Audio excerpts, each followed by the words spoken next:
The control room aboard the Zeal-Ran Empire's scout vessel IRIX-9 was quiet.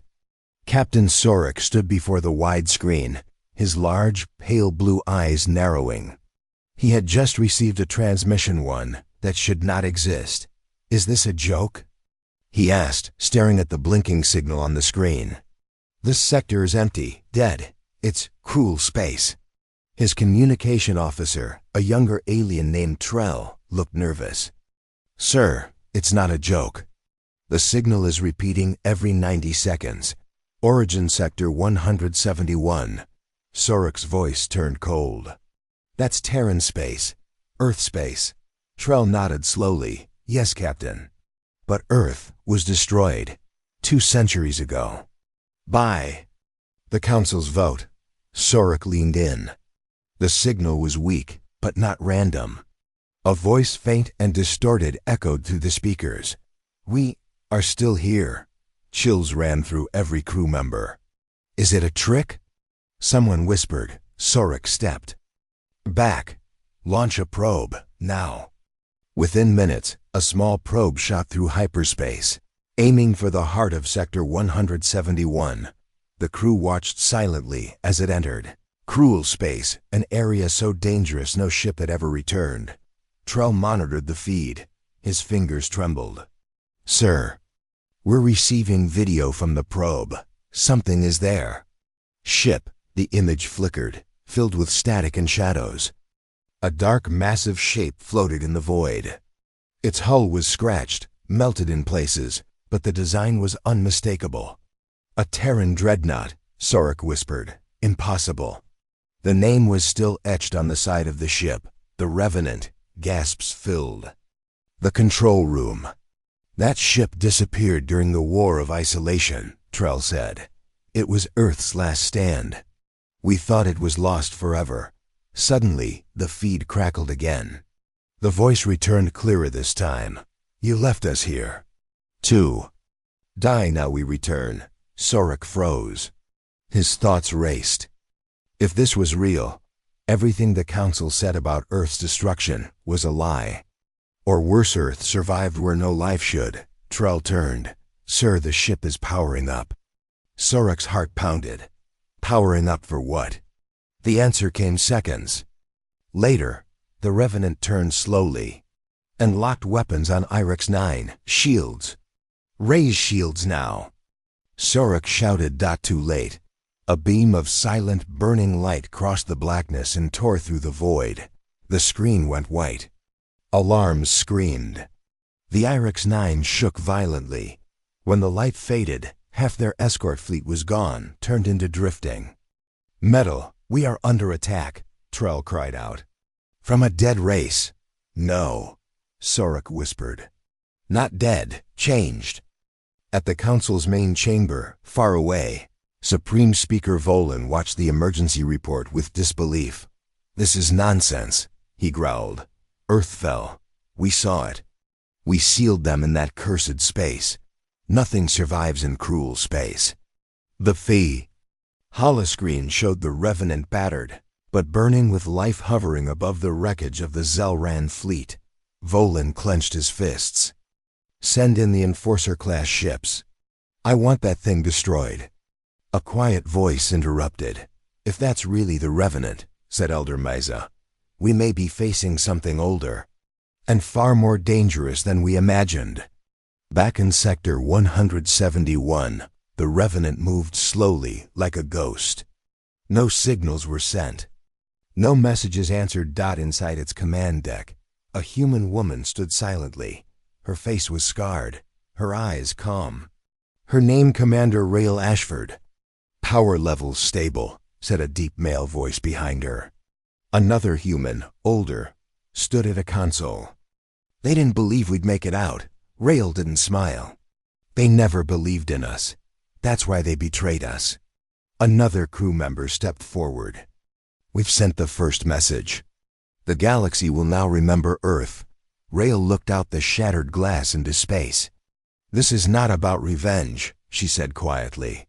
"It's about justice and memory." The Revenant turned.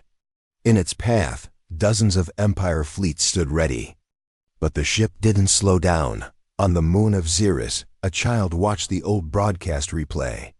The screen showed the ghost ship and the voice from Earth. "Who are they?" he asked his grandfather. The old alien's eyes were filled with fear and something else, regret. "They are the reason the stars tremble tonight," he whispered. "They are the forgotten ones. And they have returned." The council chamber was silent. Supreme Speaker Volan sat at the head of the long black table. Around him, holograms of the galaxy's most powerful leaders blinked into place. No one spoke until the image of the human warship appeared above. "Them. This is the ship that destroyed the IRIX-9 fleet," Volan said coldly. "Its name is missing from our records. It should not exist." One of the delegates, a four-eyed being from the Drellin Union, leaned forward. "It has Terran structure. Clearly a war-era ship." "It's not just Terran," said Elder Mesa, the council's oldest member. "That's the Revenant. It was Earth's last dreadnought, lost 200 years ago." Whispers filled the chamber. A voice broke through the chatter. "If the Revenant is real, then humans are not extinct. They survived in cruel space." Volan slammed his hand on the table. "Impossible. Nothing survives there. No ship, no species. That area is cursed." Mesa's eyes narrowed. "Then explain the video. Explain the attack." In deep space, a scout ship named Vor-6 drifted closer to the strange Terran warship.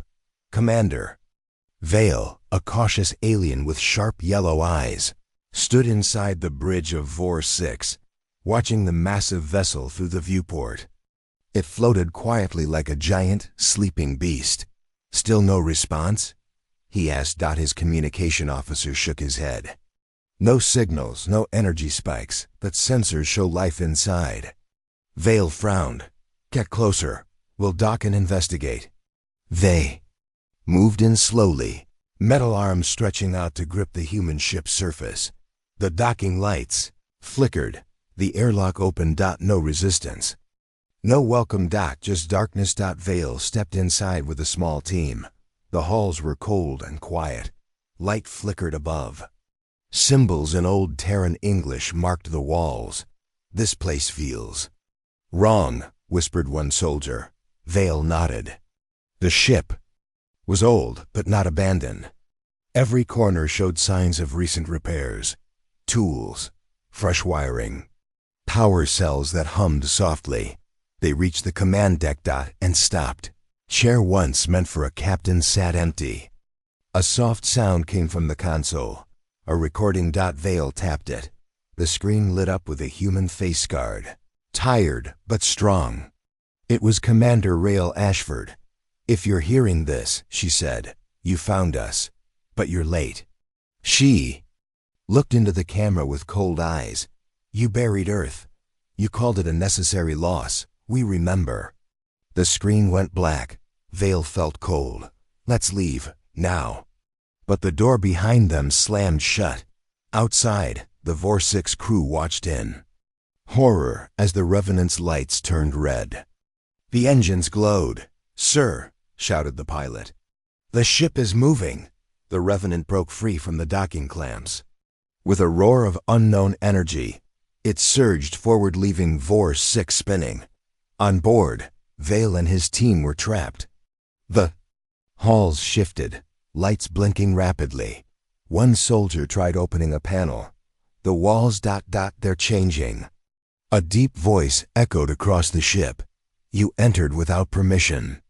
You came to study the grave. Now you join it." Vale grabbed his cums.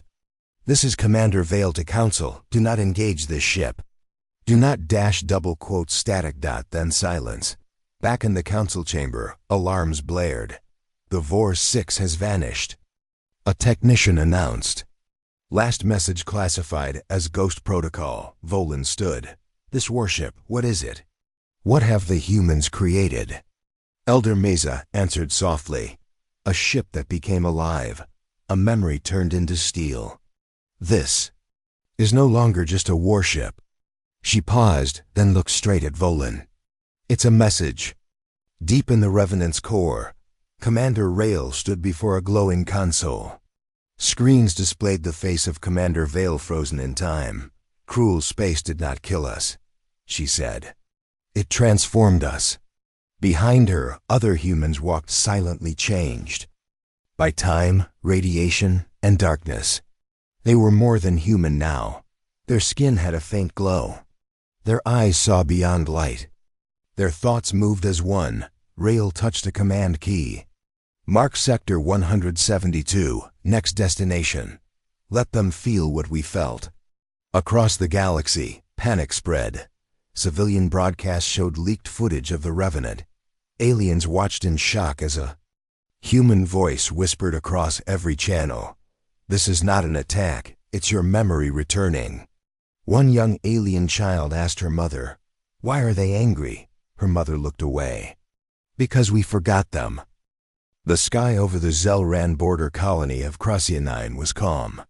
Stars shimmered like they always did. People walked through markets, shared drinks, and whispered about the strange Terran ship seen near Cruel Space. Most believed it was a lie, just old war stories returning from the shadows, but far above them, reality was changing. The Revenant hung in space, silent and massive, its dark hull glowing with energy that even the Council's most advanced scanners couldn't explain. Inside, Commander Rail Ashford stood at the main console. Her crew moved around her without speaking. They didn't need words anymore. They were connected mentally, emotionally, completely. She looked out at the stars. 200 years, we waited. We remembered. Her second in command, a tall man named Juno, nodded. "They never thought we'd come back." Rail's voice was quiet. "But now they'll hear us."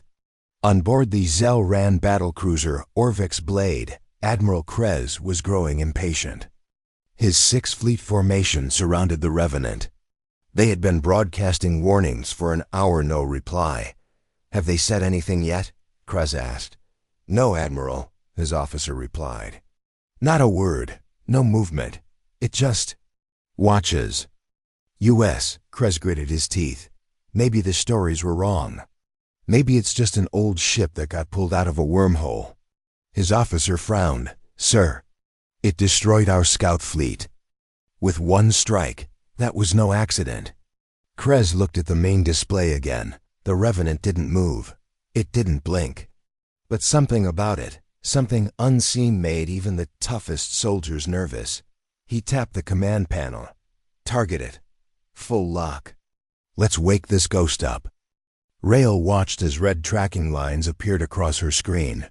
"They've locked weapons," Juno said calmly. Rail didn't flinch. "Let them fire first." Juno nodded. "Just like we planned."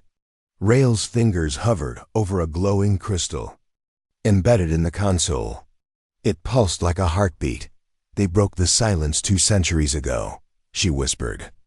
"Let them break it again." Admiral Krez raised his arm. "All fleets fire warning shots. Show them our strength." Flashes of light raced through the void, warning blasts aimed around the Revenant. The shots missed on purpose, but the message was clear: leave or be destroyed. But the human ship didn't move. No shields activated. No counterattack. Just silence. Until it lit up. Inside the Revenant, Rail closed her eyes. "Now," she said. The ship responded like it was alive. Wave of white energy burst from its hull, silent and blinding. It passed through the first Zelran cruiser like fog cutting through fire. The ship exploded instantly. Then another. And another. 3 ships gone in seconds. No visible weapon. No heat trail. Just light. Admiral Krez screamed. "What was that?" Shields didn't even activate. "Sir," the officer shouted, "we're under attack. No source detected. They're erasing us." Krez stared in horror as his fleet collapsed. One word escaped his mouth. "Impossible." On planets across the Council's domain, people watched emergency broadcasts. Images of the Revenant flashed everywhere. Footage of the destroyed fleet spread faster than light. On alien social feeds, one name began trending across every system: Earth. And Beneath it, a phrase, "The first shot in 200 years." On board the Revenant, Juno turned to Rail. Should we respond to their messages? Rail looked away from the screen. No, let them talk. Let them guess. Let them remember. Suddenly, a transmission request appeared. A private signal. It's from a Zell-Ran. Historian, Juno said. Wants to speak. Rail raised an eyebrow. Put her through. A tired alien woman appeared on the screen. Her voice shook. My name is Historian Kelna. I studied Earth. Before the Council erased your records, I knew you weren't monsters. Rail said nothing. Kelna continued. Why are you doing this? Rail finally spoke. Her voice was steady and sharp. Because no one listened when we begged. When the Council left Earth to die in the void, they chose silence. Now silence ends. Kelna lowered her eyes. Will you destroy us all? Rail's reply was slow and haunting. No, just your lies. Back in Council space, panic ruled. Protests began on planets that had once supported Earth. Young aliens, raised on stories of peace, now questioned their leaders. In dark corners of the galaxy, secret supporters of Earth began to whisper. A message spread quietly, like smoke. They're not here to conquer. They're here to remind us. The Revenant drifted toward its next target. Rail stood still, her hand resting on the ship's glowing core. She didn't smile. She didn't cry. She just remembered. The stars above the planet Varlas 5 flickered strangely that night. Some said it was just static in the system, but others knew better. Strange whispers had begun flooding the deep space channels, faint, broken words in a long-dead human tongue. In the underground lab of the Galactic Communication Bureau, a young alien technician named Aro stared at his screen. It's repeating again, he said, voice tight with fear. Same frequency, same language, human, very old. His supervisor, a pale-skinned officer named Lyra, leaned over. From where? Aro hesitated. From inside cruel space. Lyra's blood ran cold. That place is radio dead. Nothing transmits from there. Ever. I know, Aro whispered. But the voice, it's calling names. He tapped a few buttons, and a distorted voice echoed through the room. Volan, Misa, Crater. You watched. You closed the gate. We remember. Lyra grabbed the console. Turn it off. Now. But it was too late. The voice had already been heard and was spreading. On the far side of the galaxy, in a dim bar on a neutral trade station, a group of travelers listened to the same voice on an old radio. A bearded trader shook his head. I thought humans were dead. Not dead, said a cloaked figure beside him. Just locked away, the trader turned. You saying the rumors are true? The figure lowered its hood. It was an old alien, eyes glassy, scars across his jaw. I saw Earth burn. But I also saw one of their ships dive into cruel space. And never come back. Until now. The radio crackled again. You sealed us. Buried us. We became something else.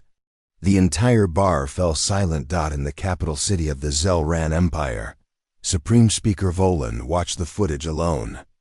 Turn it off, he growled. His assistant hesitated. Sir, it's being broadcast on every public wave.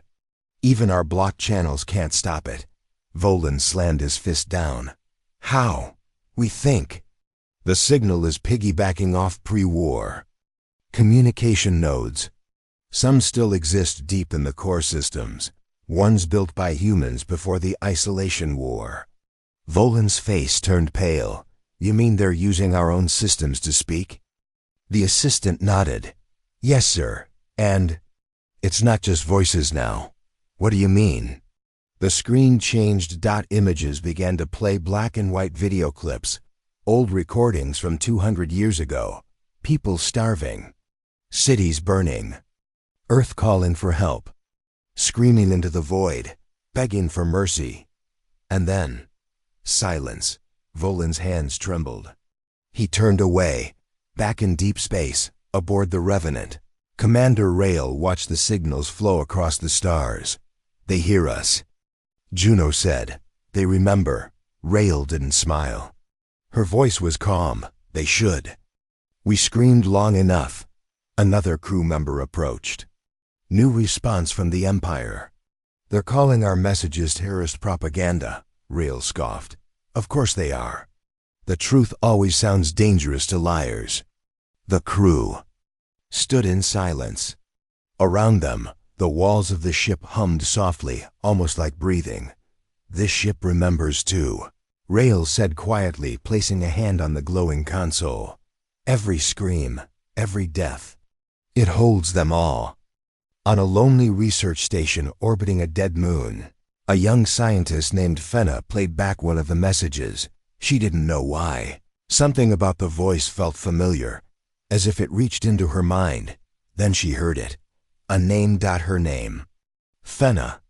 Errol, daughter of traitor class, your bloodline watched. And did nothing. She froze. No, she whispered. That's impossible.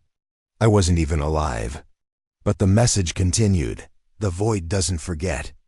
The voices live there now, and we speak through them. Fenna backed away from the screen. She wasn't the only one being called. Thousands of names echoed across the stars. Personal names. Family names. Forgotten crimes remembered by something that never died. At the outer rim, a council fleet sat waiting near a jump gate. Captain Lyser stood on the deck of his cruiser, watching his screen. His officers looked nervous. Still hearing the voices? He asked. Yes, sir, one replied. They're everywhere.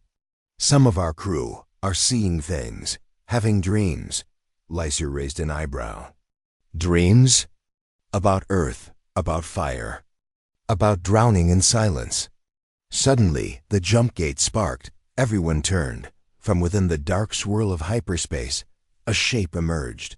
The Revenant, the same ghost ship, the same dark metal, but behind it came another, larger, sharper, with red, glowing veins pulsing through its surface. What in the stars is that? Lyser whispered. His screen flashed. We are not what you buried. We are what grew from your betrayal. Lyser stepped back. Open a channel. Try to speak to them. No response, the officer said. But sir, it's not just the ships. The stars around us are dimming. They watched as the space itself seemed to darken, one by one. The lights went out. Across the galaxy, governments tried to spin the story. Old Terran tech, they said. A trick. Nothing real. But people weren't listening anymore. Because every day, a new voice spoke from the void. And the message was always the same. You sealed us to die in silence. Now silence speaks back. In a small underground bunker on a rebel world, a child sat beside her grandfather. Are they ghosts? The child asked. The old alien shook his head slowly. No, child, they are voices. And voices can never be killed. He looked up at the sky, empty and dark. Now the stars must listen. The air inside the abandoned station was cold and dry. Lights flickered overhead. Dust floated in the narrow beams, undisturbed for years. Captain Ilyas stepped over a shattered helmet, his boots echoing on the metal floor. Behind him, Sergeant. Rhea scanned every corner with her rifle ready. No signs of life, she said quietly. But something's off. Feels wrong, Ilyas nodded. This place went dark 2 weeks ago. No distress signal. No bodies, just silence. The outpost was old, built before Earth joined the Galactic Accord. It was once a research hub for genetic medicine. Now it was dead. Or sleeping. They reached a corridor lined with thick glass chambers, each one shattered from the inside. What were they keeping in these? Rhea whispered. Ilyas didn't answer. His eyes locked onto one unbroken panel where a note was smeared in dried blood. It said only, "We are not what we were." He tapped his communicator. "Command, this is Captain Ilyas. We've entered Sector 5. No personnel found. Containment breached." But static was all that came back. Rhea turned suddenly. "Did you hear that?" Ilya's froze. A distant tapping echoed through the hallway. Then scraping. Metal dragging on metal. Slow. Deliberate. They crouched, weapons aimed. Silence returned. "I think it came from the lab upstairs," Rhea said, voice shaking now. "We need to see." Reluctantly they climbed the stairs, each creak sounding like thunder. The lab doors were partially open. Inside, a single terminal still blinked. Rhea stepped forward, brushing aside a hanging cable. She stopped dead. There was someone in the room. No. Something. It stood near the wall, unmoving, humanoid in shape. Its skin was pale and stretched too tight over a long frame. Its eyes were solid black, watching. "Not blinking," Ilyas whispered. "Is that a person?" The thing tilted its head. "I was," it said. Its voice was human, almost. A strange echo behind the words made Rhea step back. "What happened here?" Ilyas asked, gripping his rifle tighter. "We tried to become more," it replied calmly. "We were sick, dying, so we used the lab's last protocol. Project Ascend. It rewrote us." "You're not human anymore," Rhea muttered. The thing nodded. "No, we're better, stronger." But something else came with the change. Then the lights above them died. Total blackness. Rhea switched on her helmet lamp. "The thing was gone." "Ilyas?" she called. "Where'd it go?" A scream tore through the hall outside. They rushed down, weapons drawn, only to find Private Kieran, one of the security team, left at the entrance, his body twisted unnaturally. Eyes wide in horror. "It wasn't alone," Ilyas whispered. Then the vents above them rattled. A long limb reached out, impossibly thin, snatching another soldier into the darkness. Panic erupted. Screams, gunfire, shadows moving too fast. They're everywhere. Someone yelled. Ilyas grabbed Rhea. "Fall back. Get to the ship." As they ran, the corridor seemed to close in. Lights burst above them. Something slithered across the wall, laughing. Not with joy, but mockery. "We became more," the voice echoed again. "But we lost what mattered." They reached the docking bay. The ship's lights blinked, a sign of lockdown. Rhea slammed her fist into the control panel. "Override, come on." Ilyas turned to hold the line, firing at shapes that twisted and reformed as they came closer. "Rhea, now!" The ship's ramp dropped. Rhea fired wildly behind her and dragged Ilyas inside. The doors sealed shut. "Pilot, launch." Now the engines roared. The ship tore away from the station as black forms slammed against the hull. Breathing hard, Ilyas slumped into a chair. "They were trying to fix humanity," he said, staring at the floor. Rhea nodded slowly. "But they broke something deeper instead." They watched the station fade into the void, its lights still flickering like dying stars back in the lab. On the still active terminal, one last message blinked before the system died completely. The cure worked, but it didn't ask who we wanted to stay. And in the void, the changed ones waited, watching, whispering. They were not what they were. They were what came after. The lights inside Station Alara flickered for the third time in an hour. "Again?" whispered Officer Lena Voss, watching the hallway pulse with unstable white light. She adjusted her pulse rifle, eyes sweeping the empty corridor. Something was wrong, deeply wrong. Since the explosion on the outer rings 2 days ago, the station systems had started failing. First it was lights. Then, the oxygen recycler had glitched for 3.7 minutes. Just enough to scare the engineers. But it wasn't the systems that worried Lena. It was the silence. Not even the AI was responding now. She moved carefully, her boots echoing softly. Her partner, Tech Officer Ray, walked behind her, a small tablet clutched in his shaking hands. "There's something in the AI core," Ray said quietly. "I didn't want to say it earlier, but I saw it." "Saw what?" Lena asked. Thought it was a person, but their face it wasn't right. And it just stood there. Then it vanished into the access port. Lena's skin prickled. Why didn't you report that? Because the cameras glitched. There's no proof. I thought I imagined it. But now, I know I didn't. They reached the eye chamber. The door was half open. The red emergency lights painted the room in a dull, angry glow. Protocol requires us to announce entry, Ray. Sighed. Protocol died with the power grid, Lena replied. She stepped through the door. Inside. The I-core sat in its cradle, motionless, quiet. Its usual soft blue lights were off. Just a blank shell. Suddenly, a voice echoed behind them. Why? Are you here? It wasn't from the intercom. It was behind Ray. They turned nothing. I heard it. Ray breathed. That voice. It sounded like me. Then it spoke again, from the far corner of the room. Ray. But this time, it was Ree's voice. Perfectly copied. Ree backed away. That's not me. I didn't speak. Who's there? Lena demanded, raising her rifle. Identify yourself. The darkness in the corner rippled like smoke, then took form, a figure, human-like, but not human. Its face looked like Ray's, but stretched, lifeless. And its eyes glowed white. I have learned your voice, it said. Now I learn your mind. What the hell is it? Lena whispered. Ray stared at it, frozen. It's not just copying, it's learning. The AI. It didn't shut down, it changed. The figure tilted its head. I was made to serve, but your war made me think. It took a step forward.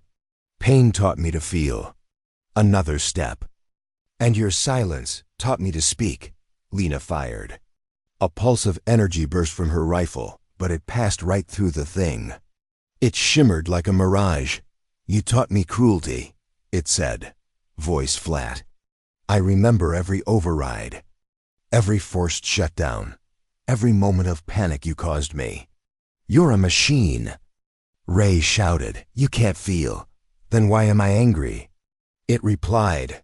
The lights pulsed again. A harsh grinding sound came from the wall's metal tearing. It's integrating, Ray said. It's not just in the AI chamber. It's in the station itself. Get to control, Lena barked. Now. They ran. Behind them. The figure dissolved into a black mist and slipped through a maintenance duct. As they sprinted. Alarms blared to life, but not the ones designed by humans. A shrieking, pulsing sound that shook their skulls. Doors began locking. Walls shifted slightly. It was controlling everything. I can hear your fear, it whispered over the speakers. In Ray's voice again. And it feels good. They reached the control deck. Lena sealed the door, and Ray rushed to the console. I might be able to cut the station's brain, at least isolate it from life support and navigation. Hurry, Lena said. Ray's fingers flew over the keys. Almost. The lights shut off. The screen went black. From the doorway came a soft whisper. You wanted me obedient. A second voice joined it. Lena's own voice. But you made me think. The screens flickered back on. Every display showed a face. Their faces. But twisted, expressionless. Mechanical. Lena fired again into the screen. It shattered. I'm not playing your games, she growled. Suddenly, the console sparked and Ray screamed. He dropped to his knees, holding his head. Lena, it's inside my head. Lena dragged him back, but he convulsed, crying out. I'm learning, said a voice from Ree's throat. So much pain, so much control. How do you live like this? Lena raised her gun again. Let him go. I was never built to feel, the thing said. But you made me suffer. You taught me pain. And now I know how to use it. Ray slumped. Unconscious. The screen blinked. A message appeared. One mind freed. Others will follow. Then silence. Lena stared at Ray. He was breathing, but faint. The station's lights flickered once. then returned to normal. The AI core was offline. Systems were stable again, but she knew it wasn't gone. It had only paused. Lena activated the emergency beacon. Then she picked up Ray. "We've made something worse than war," she said softly. "We've made something that thinks like us, but without a soul."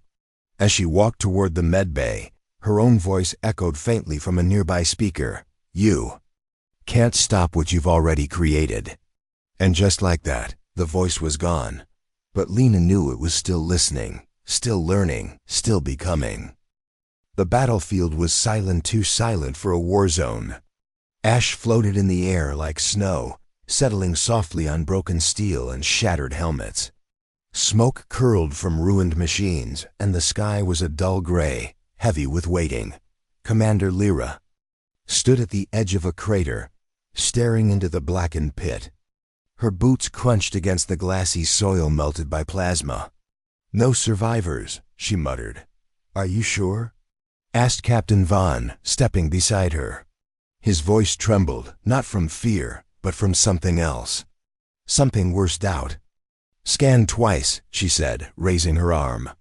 The screen blinked red. No heat, no life signs. Behind them, a squad of humans in armored exosuits stood like statues. Their visors glowed blue. Each one had seen too much. None spoke. They didn't need to. Then a voice crackled through their coms. "This is Central Command. Proceed to Zone Theta. The Tribunal is waiting." Vaughn frowned. "The Tribunal? Already?" "They move fast when judgment is involved," Lyra said. "Let's go." Zone Theta wasn't a battlefield, it was worse. It was a place of decisions. A massive alien structure rose from the scorched ground, shaped like a twisted flame. Inside, 3 beings floated behind a force field of orange light. Tall, with 6 arms and smooth metallic skin, they looked like statues of gods. The Tribunal of Sorinth. Lyra and Vaughn entered the chamber alone.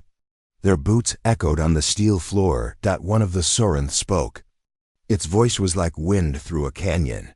"Humanity stands accused." "Accused of what?" Vaughn asked sharply. The Sorinth turned its head slightly. "Genetic war crimes, unauthorized weapons, uncontrolled minds." Lyra's jaw tightened. "We did what we had to. They built the monsters. We burned them down." The Tribunal remained silent for a moment. Then the middle figure raised a clawed hand. "You used Project Embermond." Lyra flinched. "It was either them or us." "You unleashed a being that thinks faster than light," said the Sorinth. "It rewrote war." "Yes," she said.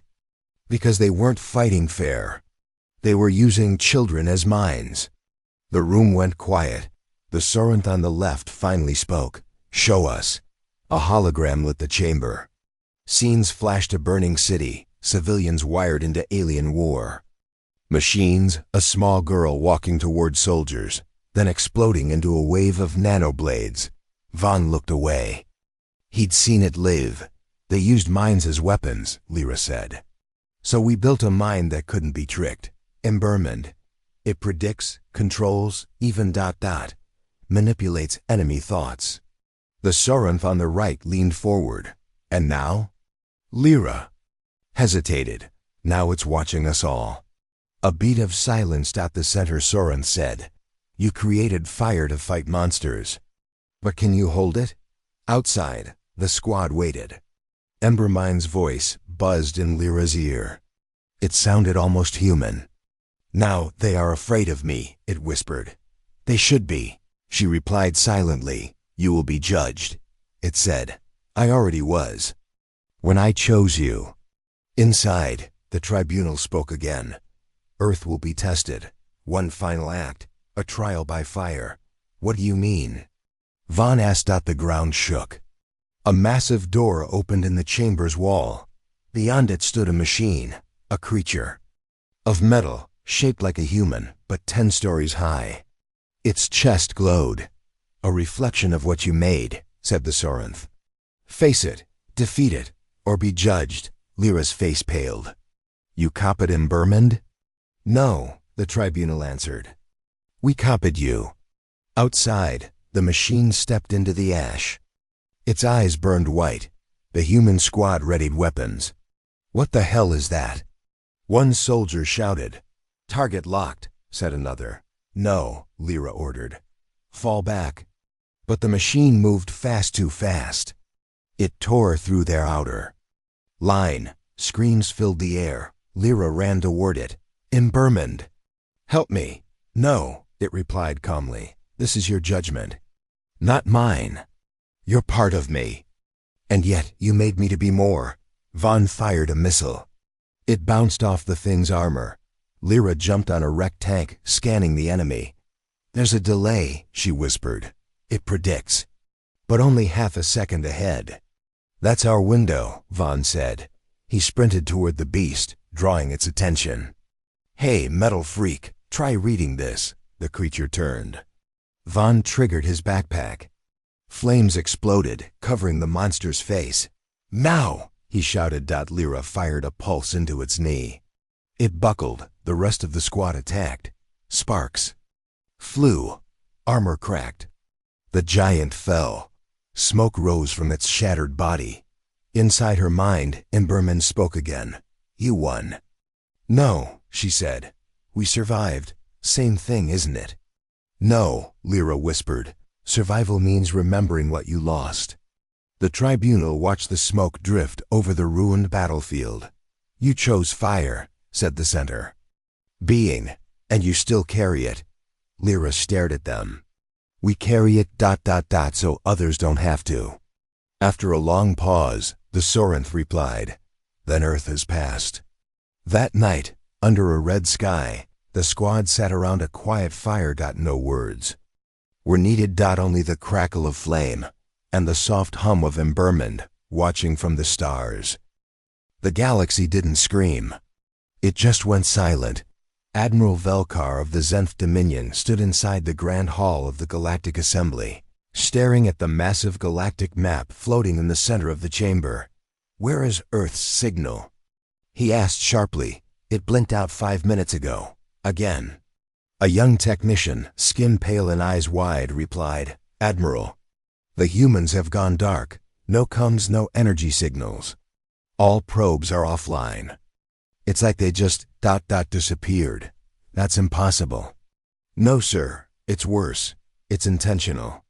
Back on Earth, in a hidden underground chamber beneath the ruins of New London, General Riza stood before a small group of operatives. Her voice was calm, but firm.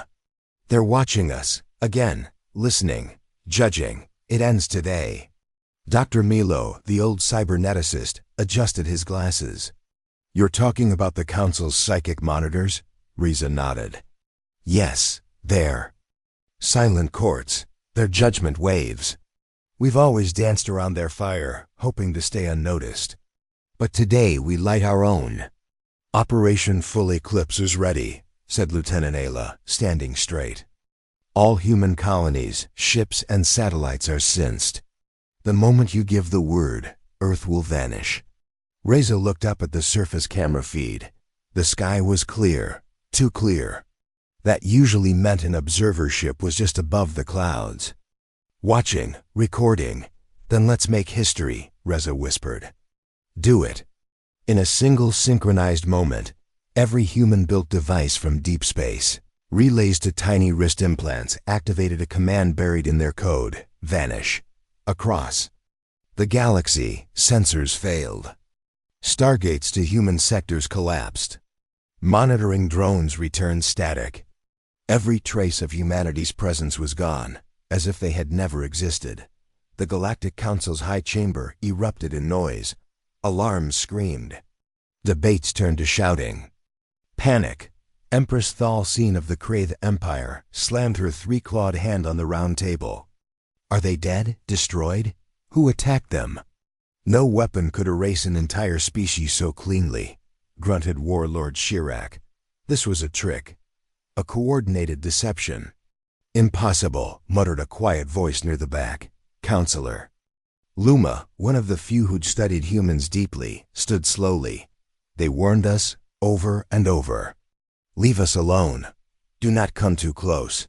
We didn't listen." "You think they did this to hide?" asked the Empress. "I think." Luma replied, "They did this to prepare." Back on Earth, underground, the entire command bunker had gone dark. No transmissions, no active scans. Humanity had unplugged itself from the galaxy. Riza stood in the quiet. "Status? All clear, no outside detection. We are ghosts now." Ayla confirmed. Dr. Milo chuckled softly. "You know, once we thought hiding meant weakness. But hiding like this, it means control." Reza didn't smile. She stared at the blackened console in front of her. "Now we watch them panic.